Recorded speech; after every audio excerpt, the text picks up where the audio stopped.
What up, y'all? This is your boy, Manny, and this is the Back Row Redskins Show.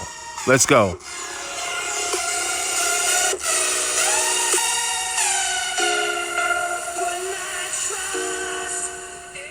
So, guys, on today's episode, this is the Redskins past, present, and future. And I have a special guest. His name is Lake Lewis, Redskins insider. He has his own business, has his own podcast. This guy right here is a big deal. And I'm just so glad that he was able to come on the show and talk about some of the hottest topics going on in Redskins football. So hope you guys enjoy this Zoom has episode. totally changed, man. I didn't know about the password ever since the quarantine. I've been using Zoom, but yeah, man. But guys, this is Lake Lewis. Everybody knows him. Everybody loves him. If you guys don't know who he is a big deal. A Redskins insider, has his own business and podcast. Welcome to the show, Mr. Lake Lewis. I appreciate you having me on. Really do. Absolutely. And you see I'm rocking the Redskins. One last time, right? Yes, sir. One last time, man. But the thing is, man, I'm gonna keep rocking my jerseys and my shirts. I've been a fan since 1999, the year that Brad Johnson and Stephen Davis and that whole group was here. So for me, my dad putting me on this great organization, even though we haven't had a lot of success since 1999, it's just something about just that burgundy and gold. And I live in Nashville, Tennessee, so I don't get to see the games in DC anymore. So when we're on prime time, even though we've been pretty bad in prime time, but when we are on, it's just something special for me. So when did you start covering the Skins? Man, this will be going into my 9th year. So like 2012, Okay. 2011 actually. So yeah, so like 2011, and it's been a long ride, man. I'm originally from DC, Okay. and grew up a Redskins fan, Okay. and have some fond memories from family members working at RFK Stadium, going there when I was a kid, and then just following this team. And it's been difficult because as a media member, covering the team now, like I said, for almost 9 years now, you have to lose your fandom. It becomes a job. Absolutely. But nevertheless, I have close relationships with a lot of the guys on the team and some of their former players, and you end up rooting for those guys to do well personally and professionally. But with all that said, I feel the pain of the fans. I understand that there's a lot of fans out there that are still hoping and praying that somehow they keep this name. And but I do have to say though, it's in the climate that we're in right now, in the world we're living in right now, where we're seeing some change.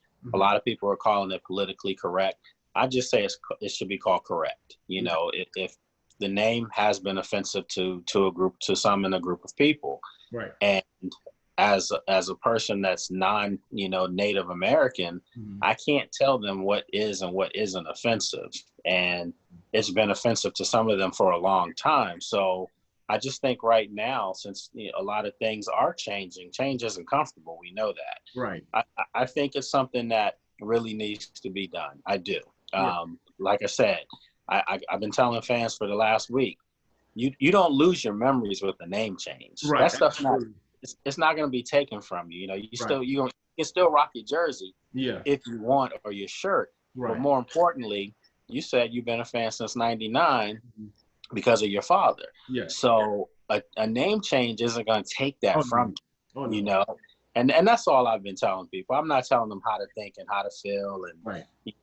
but you if this team has a new name, and you were sold and told that they're going to be in the Super Bowl, 2-3 times over the next decade, but under new garb, you signing up for that. I'm all in. Right. That's all I've been saying. Playoffs? Yeah, exactly. People want to support a winner. Right. And I will say this. I haven't said this on any other outlet today, and I've been on quite a few. This is the first time I'm saying this. I'm saying it on your spot. Oh, man, it's awesome. Listen, have we heard anybody mention anything about the Kansas City Chiefs? And you know why? Because they're the Super Bowl champions. When you win games, things are seen a little differently. When this franchise, meaning formerly the Redskins, Right. When they were winning, at Mhm. an epic rate in the 80s and then early 90s, Right. we didn't hear about this as much. Right. That's We true. didn't really hear about this come tenfold until Dan Snyder purchased the team. Mhm. And we know the history of Dan Snyder. I think he's really tried to get out of the way of his own shadow in Right. recent memory. But the early years, it was really bad. And he was going about some things bad. The way he was firing people, really had more of a dictator type atmosphere about him. And I can say Yep. that. That stuff rubbed a lot of people the wrong way. Mhm. So I think this name change, a lot of it does have to do with the politically correct climate.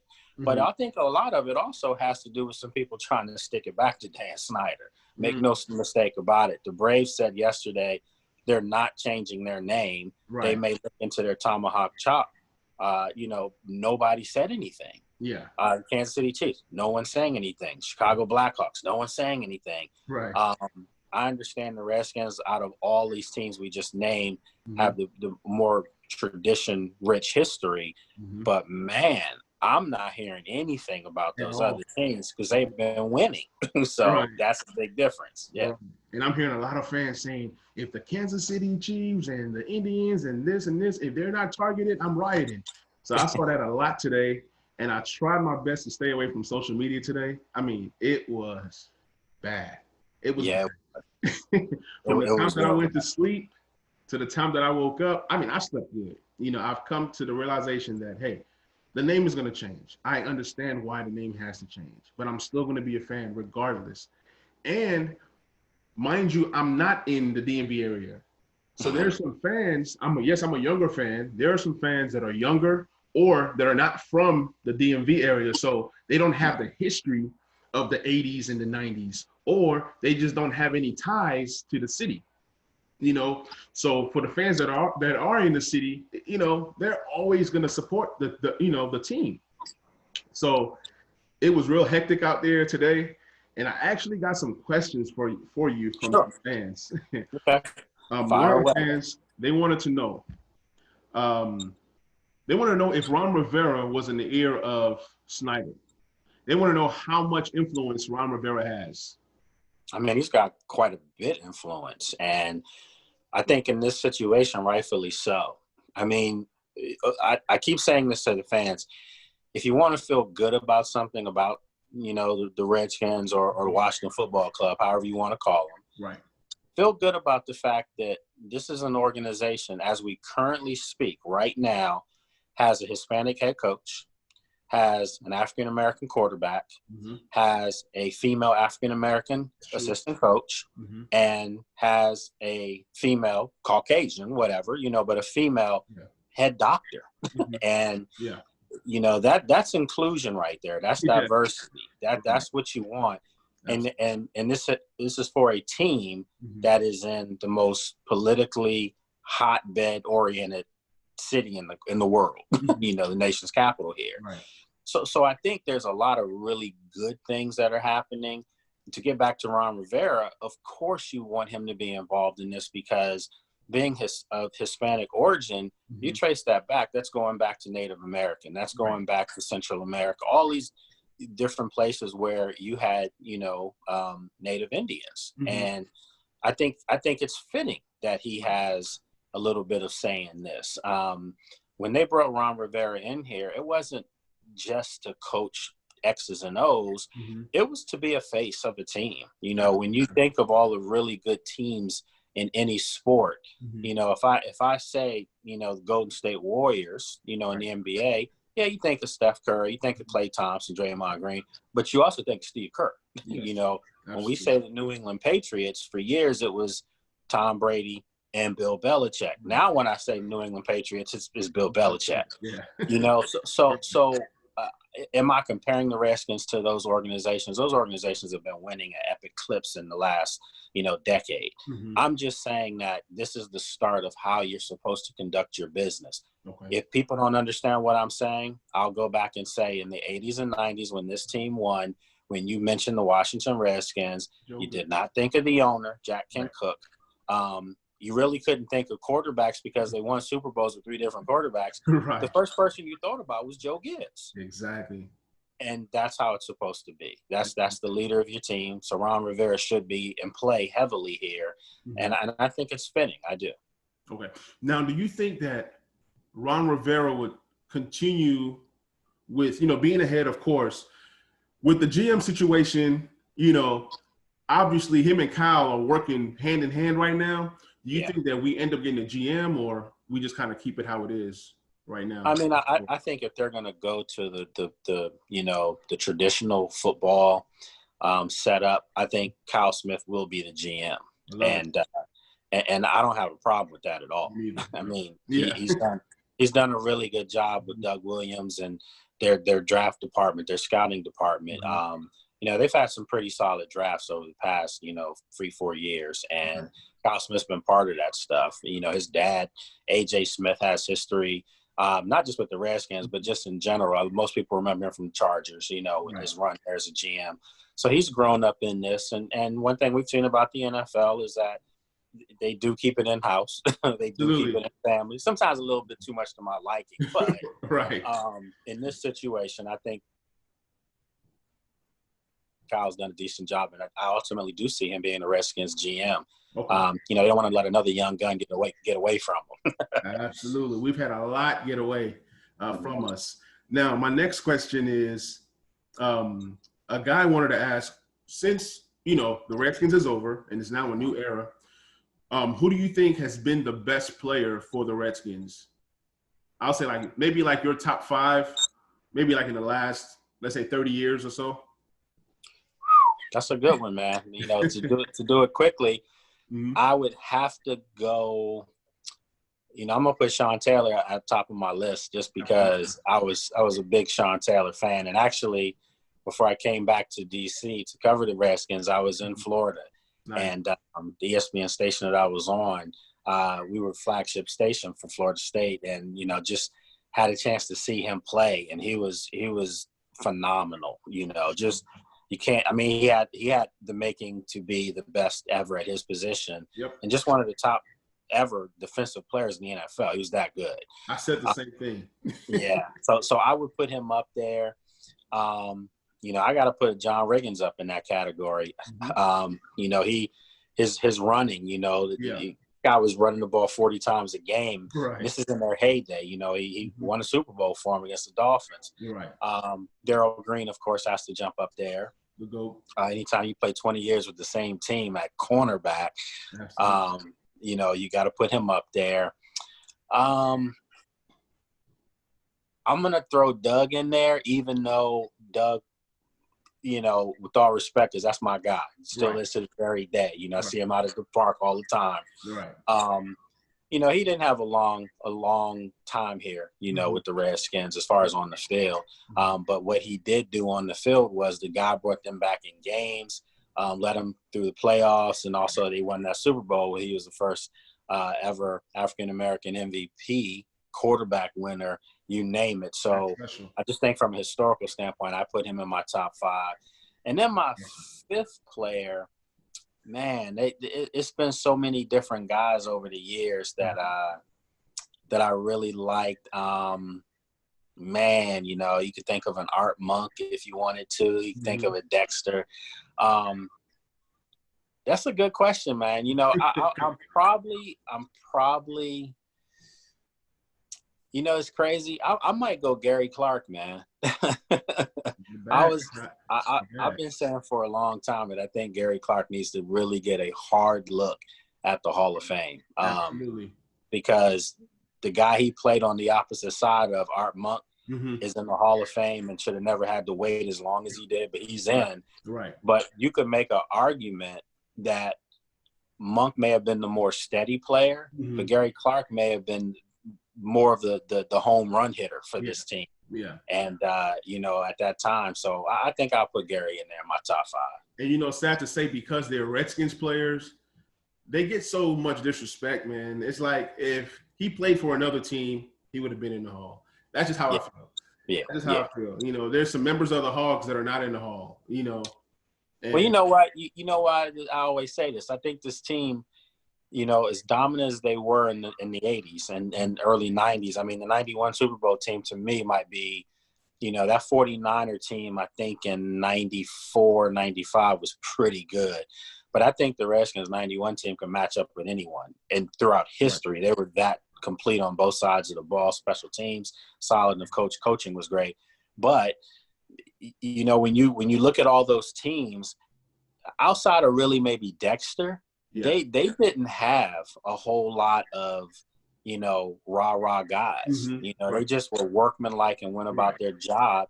And I think, unfortunately, that's shorted them as far as the amount of players from these teams that should have been in the Hall of Fame or at least, on the cusp of getting in. Right. To only have one Hog in there, that's disrespectful. No other way to say it. Makes no sense at all. It makes Right. no sense at all. So another question that I have for you is a fan asked, with the new team, new name, do you think that this team can go from worst to first this season? I mean, that's going to be tough. I mean, I can't say yay or nay just because you got to prove it on the field. Right. I will say this, regardless of the new name they're going to have, rather it still had been the Redskins, I did think this team was going to be much improved. I think they have a proven coach in place. And they have the pieces already. They have a lot of young talent on both sides of the ball. Absolutely. And the difference is, because I've been in this locker room for a long time, and I've seen a locker room that's been fractured. Mm-hmm. I've seen a locker room where you had some guys that really wanted to win and some guys that were worried about what club they were going to, But I think this group last year, I'm serious. I think this group last year was one of the first groups that I had seen really in a long time, man, from top to bottom, where most of the guys were really wanting to win. They were just young. And, it all needed to come together. They had the issue, as far as quarterback and who was going to be the guy. And obviously you got an interim coach with Bill Callahan. It was just too much to happen last year for them. Right. But you saw the emergence of guys that no one thought were going to be as great as they were. Mm-hmm. Not good, great. I mean, Terry McLaurin, Steven Sims Jr., Kelvin Harmon, Darius Geis. These guys, they're young and they're hungry. They want to win. The defense, I thought, was going to be a top 5 unit before the season started. Right. Bad coaching on that side of the ball last year. No way to get around it. Yeah. You bring in Jack Del Rio, obviously Ron Rivera, defensive acumen. Right. I just expect more. Mm-hmm. And, are they a 3-win football team? Absolutely not. This is a team, I wouldn't say they'll go from worst to first, but I definitely think if we were to have a full season, which I'm a little skeptical of because of COVID, if we were to have a full season, I think that they would be playing meaningful football games in December to possibly get one of those extra wild card berths that the league has now. Absolutely. Absolutely. And I love that. And one thing that I got from what you said is this team is hungry, and it seems like we have new leaders emerging. Who do you see as a leader on offense and on defense?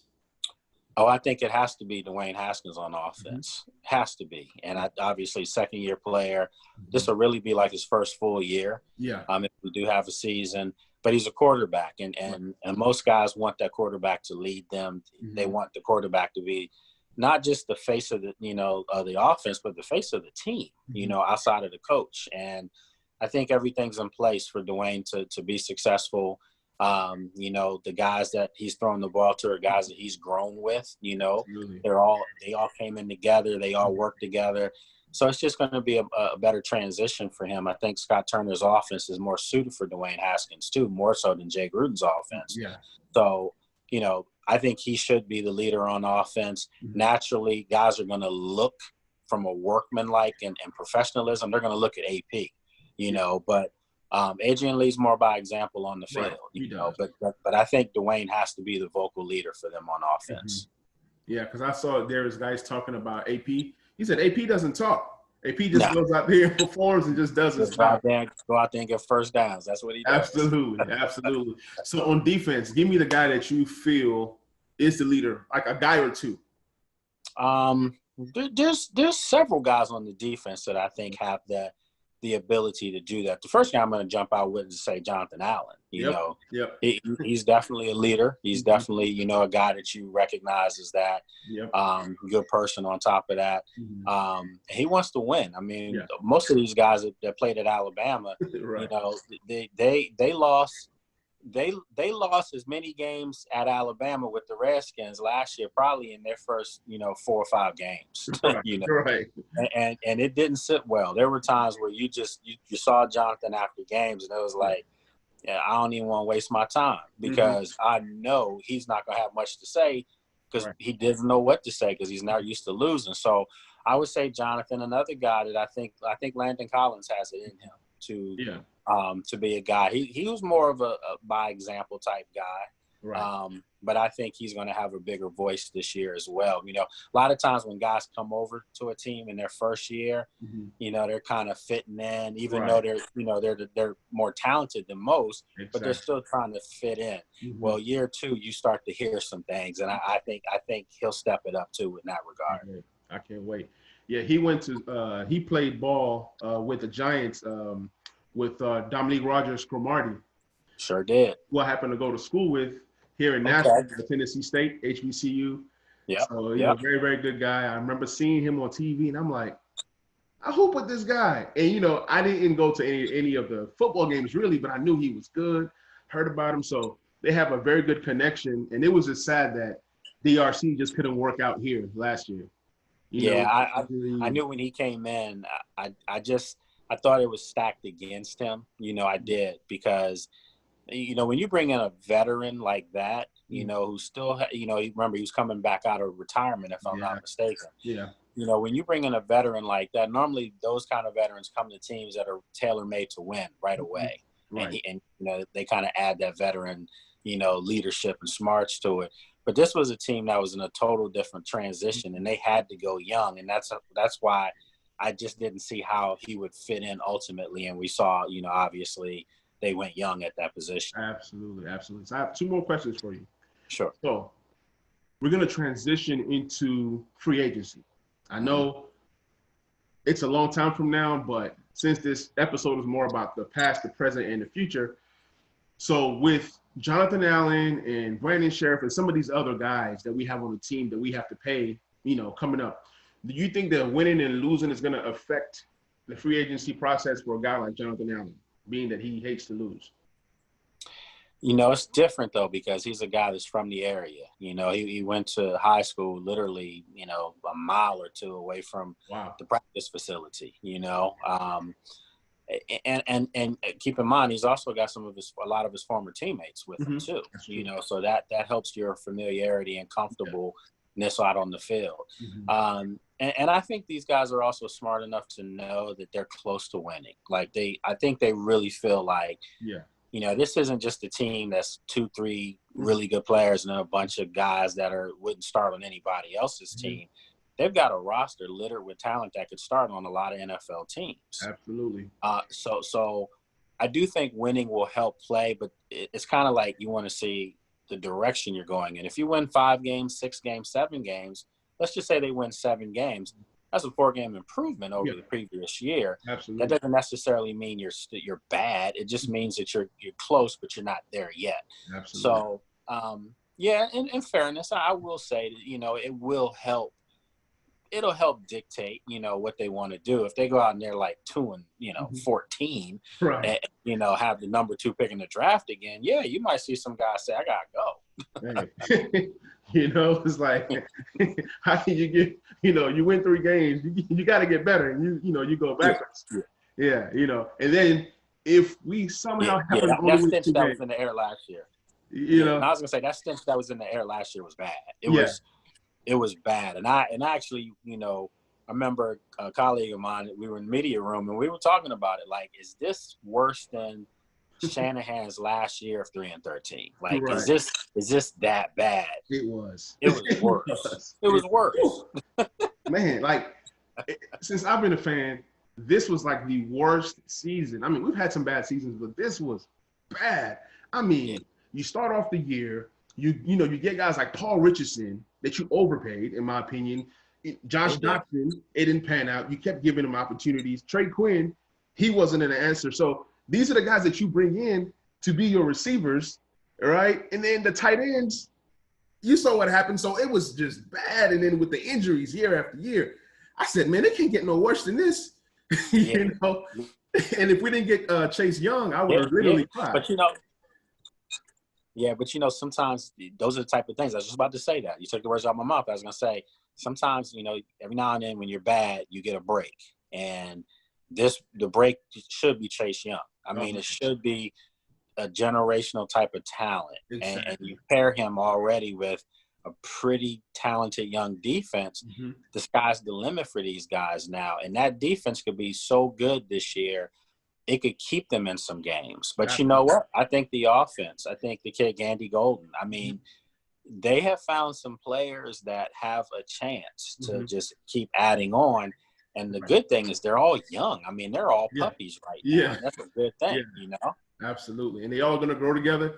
I mean, eventually you have to make a decision on who to keep. But for right now, it's a good problem to have. Them being young, rookie contracts, this is the time to really attack. And I feel that between now and the next 5 years, in between this span, we will be Super Bowl contenders. You know what? I'm comfortable in saying that myself. I'm comfortable in saying, in maybe 2 years, this is going to be a team that forget competing in the NFC East. Right. I'm talking about they're going to have a chance to really do some things, and it could be a little earlier than that because they played some teams tough last year, really with a blank gun. Absolutely. They were shooting blanks, and it was like they just had one loaded bullet in there. Something could have changed. I mean, they went toe to toe with the Niners in a slosh pit. Yep. And that's when I started to say, there's something here. These guys starting to see that, we can compete with people. Absolutely. Now it's we need to be beating people. So that's going to be the key. Now, my last question. So the free agency class that's coming in is probably one of the best there's ever been in a long time. Mm-hmm. With the amount of money that we have, I understand we have to re-sign guys like Sheriff if we go that route and, get some of our other in-house players. Who do you feel that we can go and get that can, come in and make an impact and help take this team to the next level? You mean for this year? For next year. It depends, man. I think naturally you may look at a lineman, offensive lineman, as far as a free agent. I ultimately think that they'll get Brandon Scherf signed to a long-term deal. It's not going to be before this year starts, So that's going to be something that, normally stuff like that happens at some point during the season. Right. You hear, if you can, that'll happen. Right. But I ultimately think he'll be here. You just drafted Sadiq Charles, from LSU, who they're hoping, becomes their mainstay at left tackle. Then that's the situation that's taken care of. Wes Martin has played really well, last year down the stretch. Right. So he could be, one of your starting guards alongside Brandon Sheriff on the other side. Yep. Morgan Moses is getting a little older now. He's been in the league several years now, dealt with some injuries. He's lost a lot of weight this offseason and he's ready to roll, motivated with that. And so, hopefully his play will kind of cement their right tackle for a couple more years. Yeah. I think Chase Roulier plays really well in the center, position. But they drafted a center, so they have some depth forming on the offensive line, young talent. And, if they get the right, offensive line coaching, perhaps they have two more starters, from this year's draft. It'll be interesting to see. Absolutely. So what I was thinking, Jalen Ramsey, I know Rams paid 2 first-round picks to get him. I'm looking at guys like Kenny Galladay, Keenan Allen, guys that can come in that are already established to add to what we're already building to kind of, give this team that extra. Because I'm telling you, man, if we make the right the right moves, this up and coming free agency to add to what we already have. Just imagine a Jalen Ramsey type guy with this defense, with this pass rush. That's one whole part of the field locked. I mean, Jalen's talented. Make no mistake about it. One of the top 2 or 3 corners in football. But to me, I don't want to use the word baggage. I would just say that this is a young, impressionable football team. And sometimes you have to stay away from guys that, you know, have been around, so to speak, you know, played for a couple teams here or there. I kind of think those are the guys you stay away from. Okay. And if you're going to do a free agent signing, it has to be like a Landon Collins where the team that person plays for is devaluing their greatness or devaluing how good and important they are.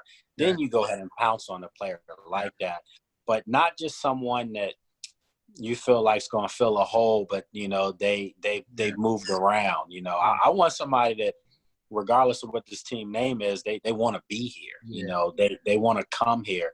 Hence, Landon Collins. He wanted to be here. He got paid well, too, so that didn't hurt. You know, so that was a double whammy for him. But, you know, that's those type of players you want to go after. You know, a Keenan Allen, I mean, great player. You know, the Chargers would be foolish to let him go, especially with a rookie quarterback and Herbert there. You want all the weapons you can get around for a rookie. Right. But I'm just saying this. I think the Redskins wide receiving core, from a sheer talent standpoint, it's not too many position groups in the NFL at wide receiver that I can honestly tell you 1 through 5, 1 through 6, as far as in their receiver room, just have more talent than what these young guys have. And 2 of them haven't even played it down yet in the NFL. But I think, you know, Gibson and Gandy Golden are going to add to McLaurin, to Steven Sims, and Harmon. I think that room's about to be dangerous. I really do. It's a good problem to have, man. It's just fun to just see these guys come together, grow together. It's almost like, I don't want to say that we don't need anything else added, but, I mean, we're building something here. And I haven't been this excited since the RG3 year. Yeah. It's something about this group that I just can't really just say just yet, but I think Dice is going to have a big season this year. I do too. So that's a guy right there. Dwayne Haskins has just lost weight and worked on his game. That's a guy right there. Gandy Golden is just a dog, 6'4". He's the kind of receiver I've been praying for a long time. Yeah. And the only thing that I can remember was like a Rod Gardner or even a Michael Westbrook in terms of big receivers. We've had some of the smaller guys and haven't really had, you know, big guys. We had guys like Antoine Randall, Brandon Lloyd. Now we get a big receiver that can go up there and get it, you know. And with the tight end situation being the way that it is, I think this receiving core is really going to step up for this group. Oh, I do too. And I think they're all competitive young men. And, you know, so the thing is that when you have that kind of competitiveness in your room, it just brings out the best in each person. And, you know, I don't think Steven Sims, you know, I don't think Terry, you know, I don't McLaurin. I don't think any of those guys feel like they've arrived. I mean, you know, Terry McLaurin told us during a Zoom press conference, he was just like, he wants to get better every day, and he takes every practice as it's important. And he wants to be one of the best receivers in football and be dominant. That's awesome. That's the kind of talk you want to hear, you know. And I think he saw last year, you know what? I'm pretty good. You know? He was drafted to be a special teams guy, huh? Right. Yeah, right. All right. I mean, he was a guy at Ohio State that, you know, they had so much talent there that, you know, because the guy didn't get 80 balls at Ohio State, people didn't know if he was any good. Right. No, they knew he was talented up there. So, yeah. So, Lake, man, thank you so much for coming on the show. Man, you answered every question. Appreciate you, man, and I'm expecting a great season. Now, tell the fans where they can find you on social media. Sure. You can find me at Lake Lewis on Twitter, Lake Lewis Jr. on Instagram and Facebook, and of course, you know, I have a great staff at Sports Journey. You can check us out online, sportsjourney.com. And then on our social media is sportsjourney.com. So, yeah, you know, we're out there. We're out there. Awesome. And your podcast? Podcast is After Practice with Lake Lewis, and I'll be firing that back up next week. Took a little hiatus, you know, get the company. We've got so many things going. I've got couple more podcast shows that we're adding to the group of people that have been, you know, big supporters of the company and guests for us as well. But we're going to be, you know, putting their podcast up with us as well. So, you know, some good folks out there, man, need that coverage. So we're going to give it to them. Yeah, I'm excited and wish you the best, man. Thank you so much once again for coming on the show. Stay safe and God bless, my brother. I appreciate you having me on. Anytime you want me on, just let me know I'm here. Most definitely. Most definitely. Thank you so much. All right. Take care, man. Have a good one. All right. I hope you guys enjoyed this episode. It was a great episode. Thank you so much once again, Lake Lewis, for coming on. Means a lot. If you guys could please follow him on social media, check out his podcast. Also, follow me on Twitter at Backrow Redskins. And be sure to follow my YouTube page, Talking Sports with Manny. Thank you guys so much. Please, if you're listening on Apple, please be sure to give me a review and a rating. And please share this podcast with at least one other person. Thank you guys.